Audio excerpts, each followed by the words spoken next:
В начале 2000-х, когда я учился в школе в Казани, никто не разговаривал на татарском, хотя большинство было татар. Если ты разговариваешь, тебя заглумили бы, типа колхозника там или тракториста. Даже если у тебя акцент просто есть, и то на этом сильно булили. То есть тогда было стыдно разговаривать на родном языке в Казани, в столице Татарстана. Ну, я так понимаю, это уже и до этого было, и после, и сейчас, скорее всего, возможно. Ну так вот, сейчас прошло, получается, 20 лет после школы.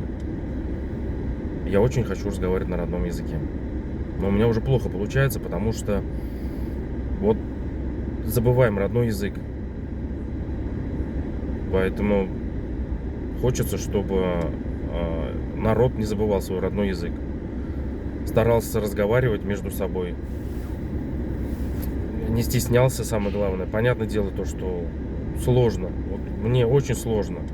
Но я сейчас понял, что я хочу. И я буду стараться разговаривать, стараюсь это снимать на камеру, выкладывать. Потому что любой народ должен помнить свой родной язык, разговаривать на нем, гордиться этим.